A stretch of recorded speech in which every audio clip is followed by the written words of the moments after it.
Gospa direktorica, najprej eno zelo klasično vprašanje. Kdo ali kaj vas je nagovoril, da ste se odločili za kandidaturo?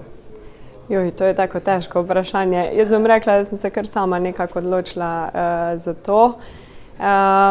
Je res, da sem videla že pred zelo dolgo časa, rekla že kakšen prejšnji razpis in nekako razmišljala, da bi pa to znalo biti zame neko napredovanje oziroma nekaj takšnega, kar pač jaz rada počnem, glede na to, da sem že kar dolga leta v lokalni samoupravi doma. Torej, sami. Nihče ni pomagal, nihče ni sugeriral, nihče ni... Mogoče kakšna drobna ptička. Kaj pravzaprav lahko sodelavci, občani pričakujejo od vas? Zdaj tako je, ne. Jaz sem tule skoraj en mesec dni. Trenutno še, bom rekla, malo spoznavam trenutni ustroj oziroma tudi delovanje občinske uprave in se veste, vsaka prehitra sprememba ni dobra, mogoče je treba najprej pogledati. Imam nekaj, bom rekla, takšnih idej, kako bi lahko optimizirali, predvsem, da bomo prijazna uprava občanom, kar se mi zdi sicer, da je zdaj že. Je pa res, da je specifika občine Laško v tej poseljenosti zelo razdrobljeni, v veliki količini oziroma kilometrini cest, tako da nekih, bom rekla, od mene lahko pričakujejo transparentnost delovanja občinske uprave, delovanje skladno z zakonom in izključno tako. Kaj mogoče več pa na kakšni bodoči priliki, ko bom pa že potegnila kakšne določene poteze tudi do občinske uprave. Seveda bomo prevetrili določene pravilnike, sprejeli določena navodila, skladno s tistim, kaj jaz pričakujem, kako naj bi potekalo delovanje oziroma potek dogodkov od mogoče kakšnih vprašanj, vlog, ki pridejo k nam, do zaključka takšne zadeve. S tem sem v enih zadevah že seznanila sodelavce, določena navodila smo že sprejeli.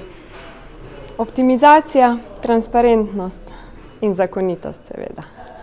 Najbrž glede na vse, kar ste že povedali, ampak vendarle nek splošen vtis ste si pa vendarle ustvarili. Kaj so tisti ključni problemi, ki je bo treba najbolj pravzaprav združiti moči? Prvi vtis definitivno je bil ta, da je občinska uprava, se pravi vsi moji novi sodelavci, da so dobro podkovani na svojih področjih in zelo delavni. Da morda jim manjka samo neko, rekla, usmeritve, neke taka splošna navodila, kjer pa seveda bom jaz morala odigrati svojo največjo vlogo. Pa vendarle drži ta ocena, da bo zdaj z Mestne ulice 2 zapihal nov veter, odkar ste vi tukaj? To boste pa po moje vi vedeli, oziroma občani bodo videli čez nekaj časa. Jaz srčno upam, da bo pozitiven ali pa topel veter zapihal, ne hladen. S čim se trenutno ukvarjate? Največ smo se zdajle ukvarjali definitivno s proračunom, ne?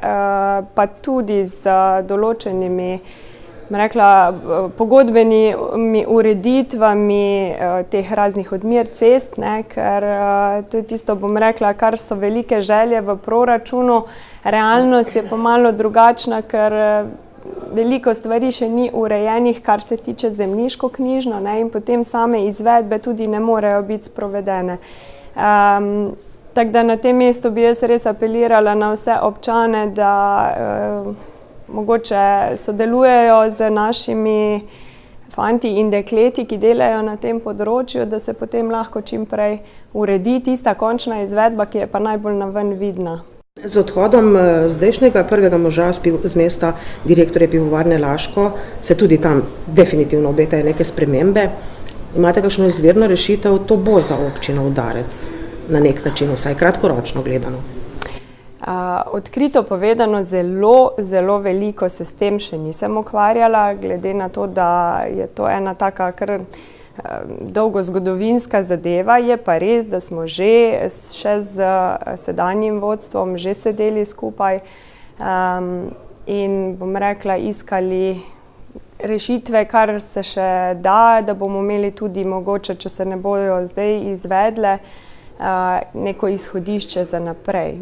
Bom rekla, da smo že kar daleč tudi z vsemi konkretnimi zadevami. Če jih bomo uspeli speljati zdaj do odhoda prvega moža pivovarne, jaz si tega, bom rekla, želim, če pa ne, bomo pa pač potem nadaljevali pogovore. Jaz mislim pa, da vseeno za Laško takšno vodstvo, ki je zdaj v pivovarni, malo več pozna zadev, ne, in bi bilo mogoče lažje zdaj speljati zadeve. Se pravi, na področju čistilne naprave, vodovodov, kar je od teh nepremičnin, 3 Lilije, grad, to je še tako, kot je bilo, na celem bi rekli? Trenutno ja, smo pa, se pravim, zdaj že v kar konkretnih pogovorih, da bi se uspelo to rešiti. No. Še za tega časa? Upam. Upam. Bom rekla za prvič hvala za pogovor. Hvala tudi vam.